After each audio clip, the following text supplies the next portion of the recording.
우리가 여호수아를 계속 보고 있습니다. 여호수아서는 여호수아와 광야 세대 이스라엘 백성들이 하나님께서 약속해 주신 가나안 땅에 들어가서 그곳을 약속의 땅으로 만들어가는 이야기가 기록되어져 있는 책이 바로 여호수아입니다. 그러니까 그 여호수아라는 그 모습 속에 여호수아 안에서 대규모 전쟁도 있었고 또 땅을 분배하는 일도 이렇게 있었습니다. 하나님의 약속이 성취되었고 이제 그 땅에 하나님께서 주시는 안식이 찾아왔습니다. 지난 주일날 말씀드렸던 것처럼 요단 동편 쪽에 있던 세 지파 이야기를 했습니다.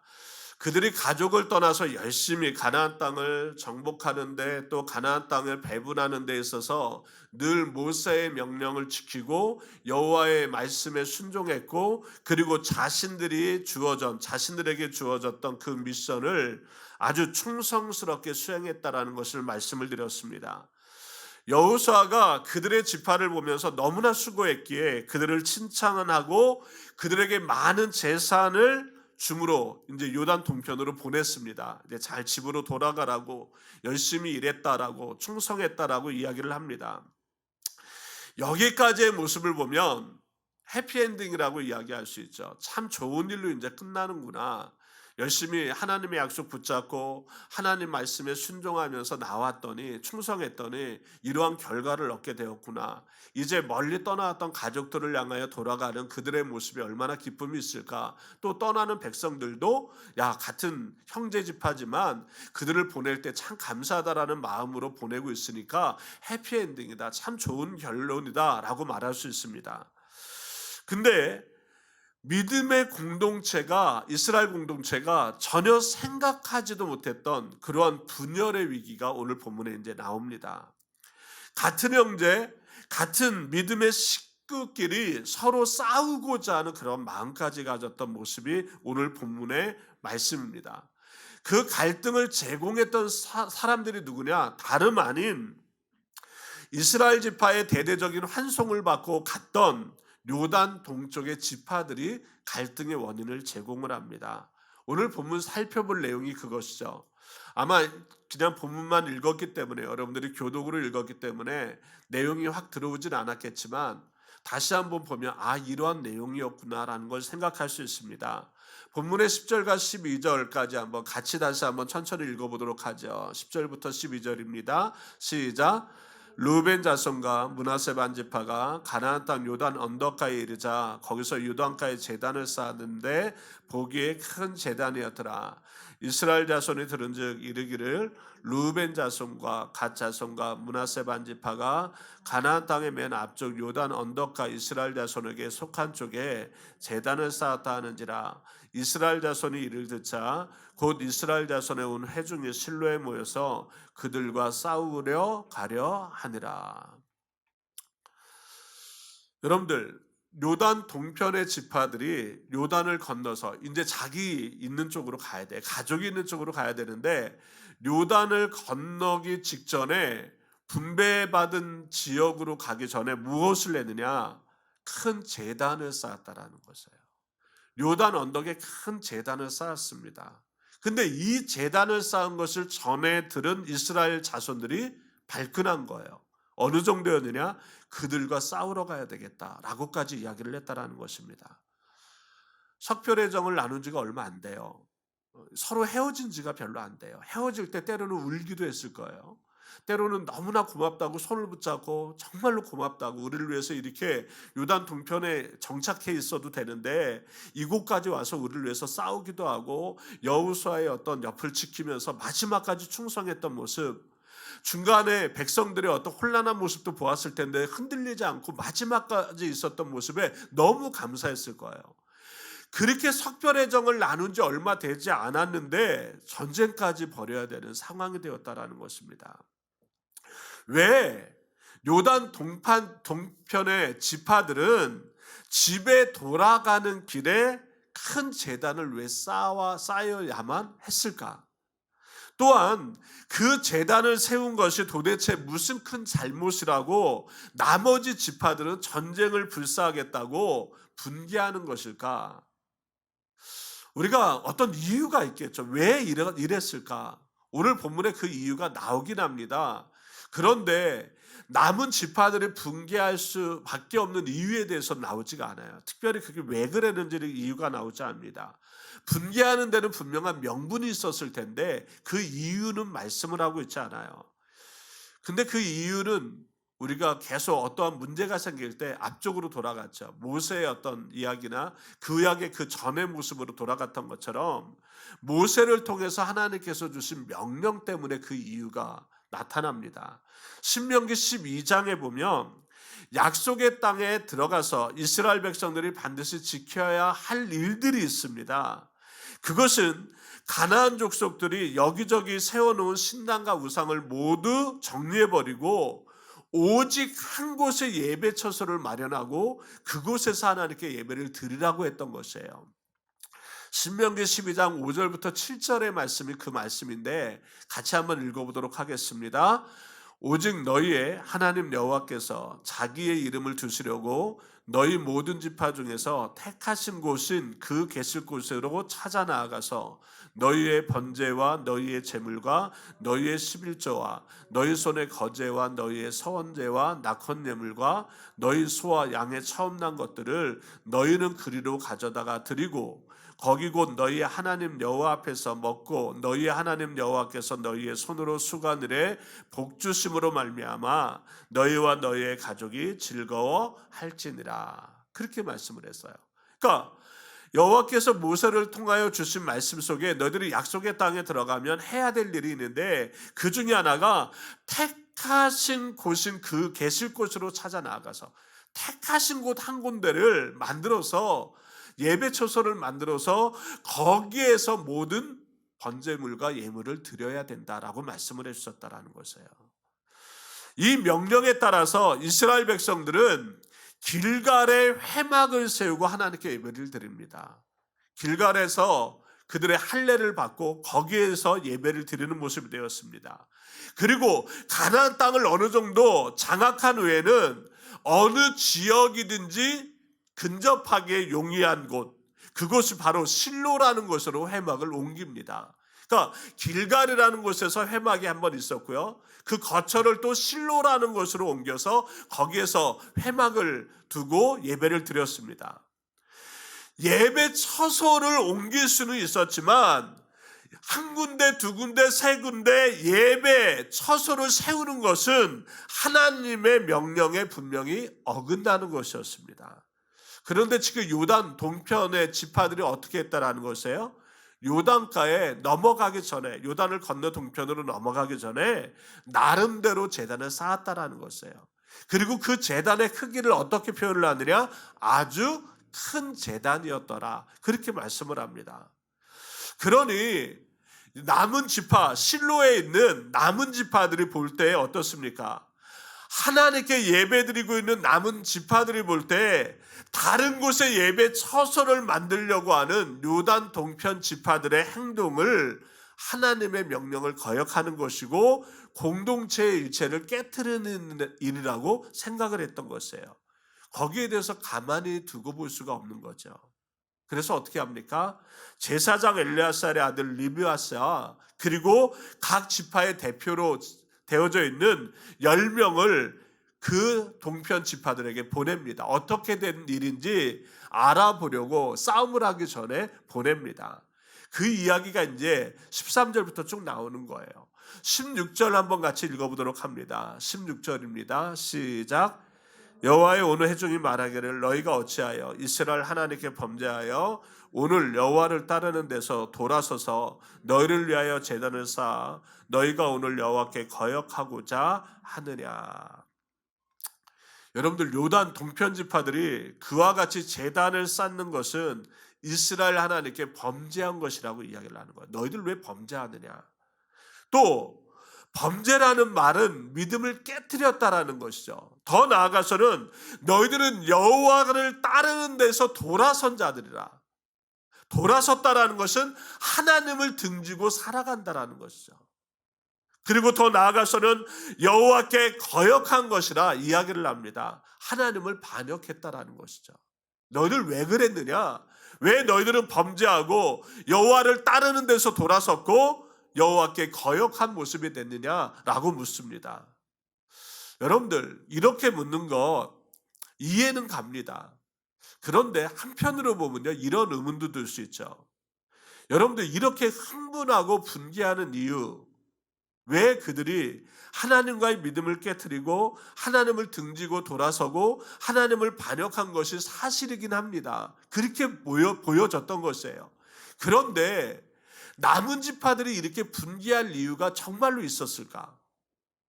그들이 자신들보다는 하나님께 범죄했고 하나님을 등졌고 하나님을 거역했다 그러면 하나님이 어떠하신 하나님이에요? 하나님이 치리하시는 분이에요. 자기네들이 심판할 수는 없다고요.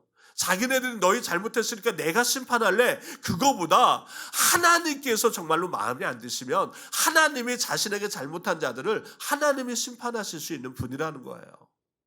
근데 오히려 열 지파가 되게 분개하는 거예요. 막 무엇인가 자기네들이 하려고 합니다. 여러분들 그 이유가 이제 그 다음에 나옵니다. 왜 이렇게 열 지파가 하나님이 하시지도 않는데 그들께 분개할 이유가 어디 있을까? 18절을 읽어보면 그 이유를 아는 거죠. 왜 열 지파가 이렇게 분개할까? 같이 한번 18절 읽어보도록 하겠습니다. 시작. 오늘 너희가 돌이켜 여호와를 따르지 아니하려고 하느냐? 너희가 오늘 여호와를 배역하면 내일은 그가 이스라엘 온 회중에게 진노하시리라. 너희가 오늘 배역하면, 너희들이 지금 하나님을 배역해서 제단을 쌓았다라고 생각을 하는데 너희들이 배역하면 내일은 어떻게 한다래요? 이스라엘 온 회중에게 진노하시리라. 이게 무슨 말이냐면 이스라엘 백성들은 지파 한 공동체예요. 한 공동체 하나님의 백성으로서 한 사람이 범죄하면 한 사람의 범죄로 끝나는 것이 아니라 그 모든 공동체의 범죄로 여겨진다라는 것이에요. 이게 이스라엘 백성들의 생각인 것이에요. 한 사람 때문에 이스라엘 온 회중이 하나님의 진노를 받게 된다라고 그들은 생각을 하는 것이에요. 그러면서 어떠한 사건을 이야기하느냐? 부올의 사건과 아간의 사건을 이야기합니다. 부올의 사건은 민수기 25장에 나온 것이고요. 아간의 사건은 여호수아 7장에 나오는 이야기입니다. 부올의 사건은요, 모압 여자들과 음행하고 우상에게 절을 난 사람 때문에 연병이 들어서 그들이 이스라엘 백성들 2만 4천 명이 죽는 사건이 바로 부올의 사건입니다. 아간의 사건은 우리가 알고 있는 것처럼 아이성에서 실패합니다. 전투에서 실패해요. 그 이유가 하나님께 드린 것을 몰래 취한 아간의 행동 때문에 아이성에서 참패하는 모습이 됩니다. 그러니까 한 사람의 죄악 때문에 이스라엘 전체가 심판을 받는 거예요. 한 사람의 행동 때문에 어떤 전투에서 실패하는, 전쟁에서 지는 그러한 모습이 나타나다라는 것입니다. 그러니까 이스라엘 백성들은 한 사람의 죄악으로 멸망하는 자는 그 한 사람만이 아니다라고 생각을 하는 거예요. 그러니까 너희들이 요단 동편의 지파들이 잘못하면 어떻게 돼요? 그 잘못이 자신들에게도 심판으로 다가온다라고 생각을 한 것입니다. 그러니 얼마나 나머지 지파들이 민감한 반응을 보이겠어요. 야, 이거 큰일이다 라고 생각을 하는 것이죠. 여러분들 또 한 가지가 이제 의문이 듭니다. 왜 요단 동편의 세 지파가 하나님의 말씀을 몰랐을까? 제단을 쌓지 말아라, 제단을 만들지 말아야 되는 것, 그걸 몰랐을까? 알았죠. 모르는 것은 아니었습니다. 이제 그 오해가 풀립니다. 나머지 지파 제사장의 아들이 가서 이야기합니다. 너희들 왜 그랬느냐라고 이야기할 때 그들은 이렇게 대답을 하죠. 22절부터 23절 같이 읽겠습니다. 시작. 전능하신 자 하나님 여호와, 전능하신 자 하나님 여호와께서 아시나니 이스라엘도 장차 알리라. 이 일이 만일 여호와를 거역함이거나 범죄함이거든 주께서는 오늘 우리를 구원하지 마시옵소서. 우리가 제단을 쌓은 것이 돌이켜 여호와를 따르지 아니하려 함이거나 또는 그의 번제나 소제를 드리려 함이거나 또는 화목제물을 드리려 함이거든 여호와는 친히 벌하시옵소서. 그 세 지파가 이야기하는 것은 이것이었습니다. 우리가 제단을 쌓은 동기가 예배를 드리려는 것이 아니었습니다. 예배를 드리려는 것이었다면 저희들을 벌하셔도 괜찮습니다. 저희들을 심판하셔도 괜찮습니다. 그럼 왜 제단을 쌓느냐? 그 목적이 무엇이냐라고 이야기하니까 그 목적을 이제 이야기합니다. 24절, 25절입니다. 같이 읽습니다. 24절 시작. 우리가 목적이 있어서 주의하고 이같이 하였노라. 곧 생각하기를 후일에 너희의 자손이 우리 자손에게 말하여 이르기를 너희가 하나님 이스라엘 하나님 여호와와 무슨 상관이 있느냐? 너희 루벤 자손 갓 자손아 여호와께서 우리와 너희 사이에 요단으로 경계를 삼으셨나니 너희는 여호와께 받을 분깃이 없느니라 하여 너희의 자손이 우리 자손에게 여호와 경외하기를 그치게 할까 하여. 이유가 있는 거죠. 목적이 있었어요. 지금은 괜찮지만 나중에 요단 서쪽에 정착한 나머지 지파들이 요단 동쪽에 정착한 자기의 후손들을 대하여 너희들은 우리와 같은 공동체가 아니다라고 할까 봐. 그 사이에 뭐가 껴있어요? 요단강이 껴있잖아요. 그러니까 어떤 경계가 지어지니까 요단 서쪽에 있는 자들이 그 지파들이 나중에 시간이 지나다 보니까 요단 동쪽에 있는 지파들에 대해서 너희들이 우리와 같은 모습이 아니다라고 할까 봐. 거기에 대해서 어떻게 합니까? 어떤 나름대로 기념될 수 있는 모형을 만들고자 제단을 쌓았다라고 이야기하는 것입니다. 여러분들 나름대로 이유가 있었어요. 분명히 이유가 있었습니다. 제단을 쌓았던 이유도 있고요. 이쪽에서는 어떻게 해요? 그 제단을 쌓은 것을 듣고 이게 뭐냐? 분기에서 올라갈 만한 이유가 있었다라는 것입니다. 자신들의 후손을 공동체 일원으로 인정해주지 않을 것이라고 오해하여 제단을 쌓았다라는 것이에요. 서로 간에 이유가 있었지만 이것이 분쟁이 될 수 있을 만한 씨앗은 뭐예요? 오해라는 데서 비롯됐다라는 것입니다. 가나안에 정착한 지파들은 그것을 또 다른 예배 처소로 만든 것으로 오해하고 분개했던 것입니다. 싸움이 일어날 뻔했지만 오해를 풀었습니다. 가서 이야기를 들어보니까 그것이 아니라고 생각을 했어요. 그래서 오히려 이제 서로 모든 것을 풀고 하나님을 찬송하는 기쁨으로 해피엔딩 됩니다. 끝납니다. 그래서 33절에 이제 이렇게 돌아와서 백성들에게 말하니까 이렇게 이야기를 하죠. 33절입니다. 시작. 그 일이 이스라엘 자손을 즐겁게 한지라 이스라엘 자손이 하나님을 찬송하고 루벤 자손과 갓 자손이 거주하는 땅에 가서 싸워 그것을 멸하자 하는 말을 다시는 하지 아니하였더라. 야, 우리가 싸우자라는 말 다시는 하지 말자. 아, 그런 것 때문이었구나. 서로 다 오해를 풀고 해피엔딩으로 이야기를 마칩니다. 오늘 본문의 말씀을 보면서 몇 가지 우리가 생각해 볼 수 있는 것이 있죠. 오늘 본문의 말씀을 통하여 야, 선한 동기를 가지고서도 얼마든지 잘못된 선택을 할 수 있는 것이구나. 선한 동기를 가지고 했어요. 그런데 잘못된 상황으로 가더라는 것입니다. 사실 요단 동쪽 지파들이 요단가에 제단을 쌓은 것 처음부터 그 동기가 잘못된 것이라고 볼 수 없습니다. 서쪽에 있는 지파들이 들어봤더니 일리가 있어요. 나름대로 그런 것 때문이구나 라고 다 오해를 풀었습니다. 그러나 동시에 지혜로운 선택이라고 말할 수는 없었습니다. 조금 더 신중하게 일을 처리했더라면 그런 식으로는 하지 않았을 것이죠. 제단을 쌓았는데 뭐 어떻게 쌓았다 그랬어요? 큰 제단을 쌓았다라는 것이에요. 동편의 지파들은 생각했을 거예요. 크게 쌓을수록 이것이 나름대로 증표가 되겠다. 모형이 되겠다라고 생각을 합니다. 좋은 의도로 시작했지만 결과는 그리 좋지 않은 경우로 나타날 뻔했다라는 것입니다. 믿음의 공동체 안에서 일어나는 모든 분열과 갈등의 배경에는 우리의 부족함이 있다라는 것입니다. 최선을 다하는 것도 중요합니다. 하지만 내 생각과 방법의 최선이 아니라 하나님의 생각과 방법의 최선이 되어야 된다라는 것입니다. 우리는 잘하려고 하는데 이것이 오히려 분열을 만들 때가 있어요. 우리는 나름대로 좋은 의도로 생각했는데 이것이 오히려 싸움을 만드는 경우도 있다라는 것입니다. 선한 의도를 가지고 일을 하는 것이 필요합니다. 그러나 그것만으로 충분하지는 않습니다. 하나님의 생각과 방법이 아니면 믿음의 공동체는 바로 서지 않는다라는 것입니다. 사람들은요, 교회 안에서도요, 분열이 있습니다. 교회라고 분열이 없습니까? 교회라고 다툼이 없고 싸움이 없습니까? 근데요, 그 분열과 싸움의 배경이 되는 것이 보면 대부분 하나님의 방법, 생각이 아니라 바로 사람의 방법과 생각으로 의도를 갖기 때문입니다. 내 생각으로는 너무 좋은 의도야. 내 생각으로는 너무 좋은 방법이에요. 그런데 그것이 오히려 분열되게 만들 수 있다는 것이에요.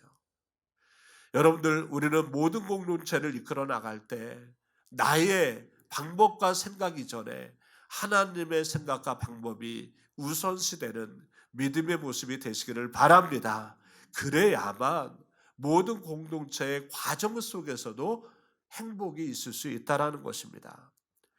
두 번째, 우리가 좀 볼 수 있는 것은 오늘 본문의 말씀을 통하여 성급한 판단이 오해와 싸움을 만든다라는 사실이에요. 둘 다 성급했죠. 동편의 그 지파들도 성급했고요. 서쪽에 남아있는 지파들도 성급했다라는 것이에요. 야, 이러면 어떻게 되지? 멀리 후에 있을 일을 미리 생각을 하는 것이에요. 여러분들, 우리가 걱정을 하죠. 어떠한 걱정을 하는데 그 걱정은요, 우리에게 실제적으로 일어날 일은요, 10%도 안 된대요. 걱정하는 일의 대부분은 일어나지 않는 일들이 많은 거예요. 근데 우리는 일어나지도 않을 일들을 끄집어내서 어떻게 합니까? 걱정을 해요. 이게 대부분 우리의 걱정이에요. 성급한 판단도 마찬가지죠. 왜 자꾸만 성급한 판단이 일어납니까? 끄집어내는 거예요. 일어나지 않을 일을 대비한다고 막 끄집어내는 거예요. 그러다 보니까 성급한 판단이 나타나게 되는 것이에요. 여러분들, 분명히 이러한 정도의 모습이 아니어도 됩니다. 큰 재단이 아니어도 될 수 있어요. 조그만 기념비 하나 만들어도 될 것입니다. 아니면 서로 정 그러면 여호수아에게 부탁해서 어떻게 해요? 언약을 같이 쓰는, 나름대로 그런 거에 대해서 늘 불안했으면 뭘 하나 증표를 만들면 됐었어요. 그렇게 큰 재단까지 오해를 살 만한 행동을 하지 않았어도 된다라는 것입니다. 그런데 그러한 성급한 판단이 오해와 싸움을 만드는 빌미를 제공했다라는 것입니다. 12절에는 이스라엘 자손이 이를 듣자 곧 그들과 싸우러 가려 했다라는 말씀이 있어요. 여러분들, 분개할 만한 충분한 이유이기도 했습니다. 제단을 쌓았다라는 이야기를 듣고 너희들 제단 쌓는 것이 너희로 끝나는 것이 아니라 우리에게도 화가 미칠 수 있으니까 분개할 만합니다. 그런데 자초지종도 들어보지 않고 싸움을 먼저 하려고 했다라는 모습, 그것이 우리가 또 깨달아야 되는, 우리가 바라봐야 될 모습이라는 것입니다. 성급해서 좋을 일이 없더라고요. 성급해서 좋을 일이 없습니다. 여러분들, 우리가 조금 쉬는 것, 한 템포 쉬어가는 것, 이것이 우리가 지혜로운 모습일 수 있어요. 근데 사단은 또 이걸 이용하죠. 어떻게 이용하는지 아십니까? 하나님 앞에서의 결단을 한 템포 쉬어가게 만들어요.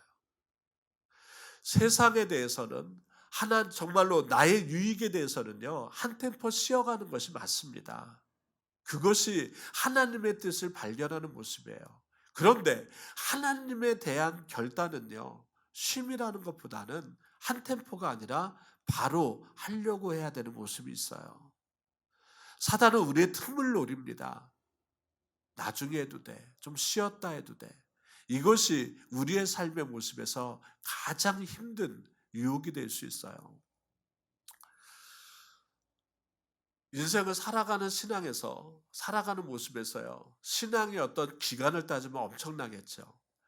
모태에서부터 하나님을 정말로 예배드렸던 그러한 모습은요. 일평생을 하나님께 예배드려야 돼요. 아니 좀 기간이 지나서 늦게 하나님을 만난 사람은 기간이 짧을 수도 있어요. 그런데 이렇게 신앙생활을 하는데도 불구하고요. 이 신앙의 삶이 무너지는 것은 그렇게 오래 시간이 걸리지 않습니다. 예배의 삶이 무너지는 것은요. 한두 달이면 좋게요. 한두 달은 무너질 수도 있어요. 금요일 날 원데이 이제 말씀을 들으면서 김은호 목사님이 그런 말씀을 하셨어요. 많은 목회자들이 걱정하는 것 중에 하나가 예배의 삶이 성도들이 무너질까 봐. 3개월 정도 지났는데 온라인 예배 2개월 정도 드렸는데도 예배의 삶이 무너지는 모습을 막 보게 되는 것이에요. 아, 온라인 예배 드려봤더니 편하네. 취사 선택해서 들을 수 있잖아요.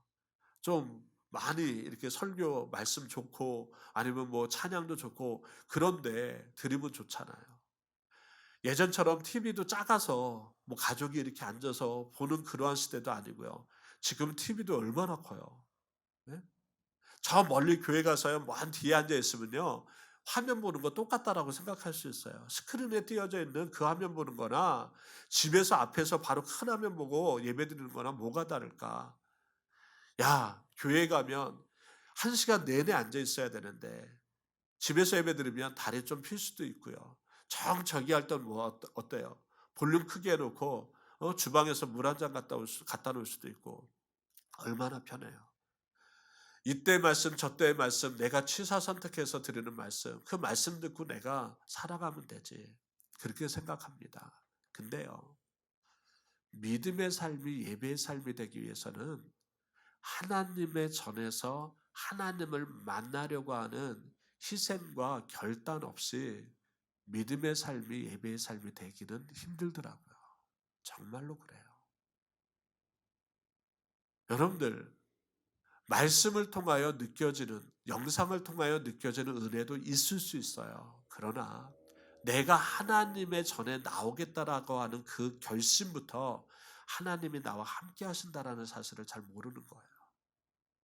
우리는 그렇게 말하죠. 내가 무릎 꿇을 때 하나님께서는 일하신다. 내가 무릎 꿇을 때 내가 할 수 없어요. 라고 할 때 하나님이 일하시는 거예요. 내가 예배드리러 주일날 간다? 단지 내 몸이 하나님께 예배드리는 교회로 가는 것만이 아니에요. 내가 예배드리러 간다라는 그 마음의 결심 속에 하나님은 나의 삶 속에 역사하고 계시는 거죠. 이걸 느끼질 못하는 거예요. 이걸 느끼지 못하니까 예배가 무너지기 시작하는 거예요. 예배가 무너지면 나의 삶이 무너지게 되어 있어요. 이거를 잘 인지를 못하는 거예요. 여러분들 성급한 판단 이것으로도 되겠지. 내 생각의 판단은 온전할 수가 없어요. 그래서 우리는 늘 하나님께 기도할 수밖에 없습니다. 여러분들 성급한 판단이 불필요한 오해, 싸움을 만들어낼 수 있다는 것 우리가 생각해야 되고요. 마지막으로는요. 모든 것의 오해의 어떤 푸는 열쇠는 진실한 대화를 통해서 가능하다라는 것이에요. 오해가 있었습니다. 성급한 판단이 있었어요. 그러나 다행히도 어떻게 해요? 대표들이 가서 이야기를 하잖아요. 가서 얼굴을 맞대고 물어봅니다. 왜 그랬느냐? 너희들 왜 범죄했느냐? 돌이켰느냐? 거역했느냐? 그랬더니 아니다. 우리 그런 의도가 아니었다. 이것을 쌓은 것은 나중에 우리 후손들이 정말로 서로 지파들이 모른다고 할까봐 그것 때문에 우리가 만든 것이다. 이야기를 합니다. 대화를 하는 가운데 서로에게 오해하고 있었다라는 사실이 밝혀집니다. 여러분들, 가정이 깨어지는 이유 중에 하나가 뭡니까? 부모와 자식 간에 정말로 균열이 생기는 이유 중에 하나가 뭡니까? 대화가 없어요. 서로 이야기하는 것들이 없습니다. 그 대화가 다 형식적인 것들만 있어요. 공부했니? 뭐 했니? 네? 정말로 그 삶의 모습이 어떠했는지, 내가 어떠한 모습인지 그런 대화가 없어요. 대화를 하다 보면 모든 것들이 풀리기 시작을 합니다. 왜 그럴 수밖에 없었는지, 왜 그렇게 생각했었는지 그 오해가 풀리기 시작을 합니다. 작은 오해로부터 시작되는데 그 오해는 대화로서 풀 수가 있다라는 것이에요. 여러분들, 하나님과 우리와의 관계에서도 오해가 있어요. 하나님, 이렇게 어려운데 왜 하나님은 나에게 도움이 안 돼요? 하나님, 내가 이렇게 힘들어하는데 하나님은 왜 나를 도와주지 않아요? 우리는 자꾸만 그렇게 이야기합니다. 근데 그 오해가 생기는 이유 중에 하나가 뭔지 아세요? 대화가 없는 거예요. 대화가 영적으로 없다는 건 기도가 없는 거예요.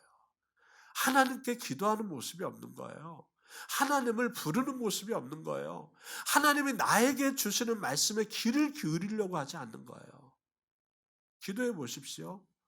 왜 지금 나의 삶의 모습에 하나님은 뭐라고 말씀하시는지를 깨닫게 돼요.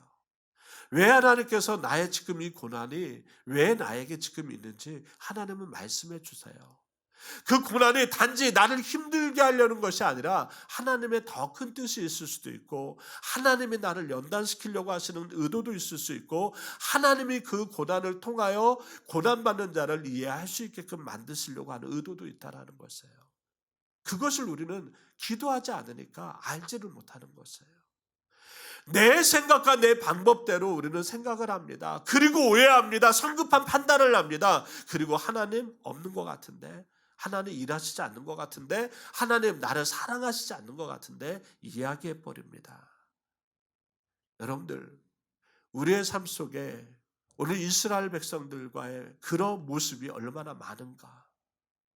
정말로 오해, 성급한 판단으로 말미암아 오해의 모습을 만드는 그러한 경우가 얼마나 많은가 생각해 볼 수 있습니다. 우리의 삶 가운데 늘 붙잡아야 되는 것, 내가 살아가는 데 있어서 가장 중시해야 되는 것은 나의 생각과 방법이 아니라, 나의 선택이 아니라 하나님의 생각과 방법을 생각해보는, 그것을 먼저 구할 수 있는 믿음의 모습이 되시기를 바랍니다. 늘 기도하는 것으로 가능할 수 있다는 것이에요. 하나님의 마음을 깨달을 수 있는 것은 기도하는 것이에요. 하나님의 말씀 속에서 깨달을 수 있는 것입니다. 다른 것이 아니에요. 우리가 이 세상을 살아가는 삶의 모습 가운데 정말 나의 힘이 아니라 하나님의 힘으로, 하나님의 생각으로, 하나님의 방법으로 하나님께 기도하며 나아가는 귀한 믿음의 자녀들 되시기를 주님의 이름으로 축원을 드립니다. 우리 찬양 한 곡하고 우리 말씀을 생각하면서 잠시 기도하겠어요. 우리 원하고 바라고 기도합니다. 우리 찬양 부르시고 같이 우리 기도하기를 바랍니다. 우리 가사에 보니까 나의 힘을 의지할 수 없으니 기도하고 낙심하지 말 것은 주께서 참 소망이 되심이라 말씀을 합니다. 여러분들 이 찬양 부르시고 같이 기도합니다.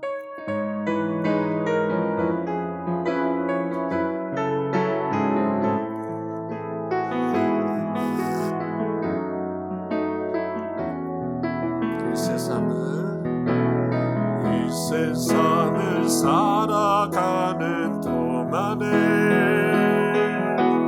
나의 힘을 의지할 수 없으니 기도하고 낙심하지 말 것은 주께서 참 소망이 되심이라. 다시 한번요. 이 세상을 살아가는 동안에 나의 힘을 의지할 수 없으니 기도하고 낙심하지 말 것은 주께서 참 소망이 되심이라. 하나님의 금이 나의 비전이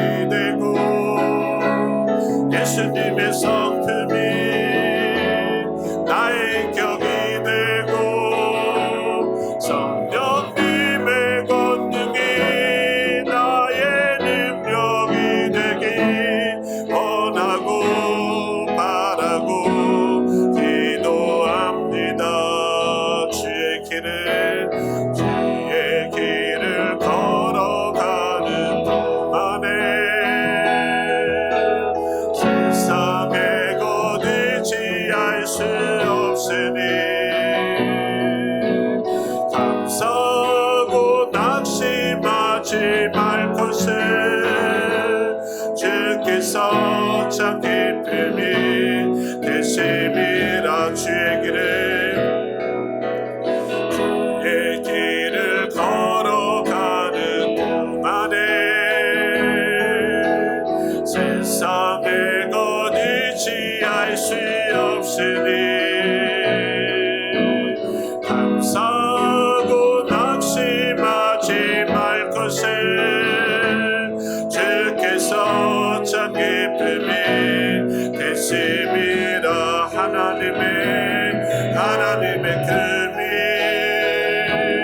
나의 비전이 되고 예수님의 성품이 나의 격이 되고 성령님의 권능이 나의 능력이 되길 원하고 바라고 기도함. 하나님의 금이 나의 비전이 되고 예수님의 성품이 나의 격이 되고 성령님의 권능이 나의 능력이 되길 원하고 바라고 기도. 우리 잠시 하나님께 주여 한번 부르고 기도합니다.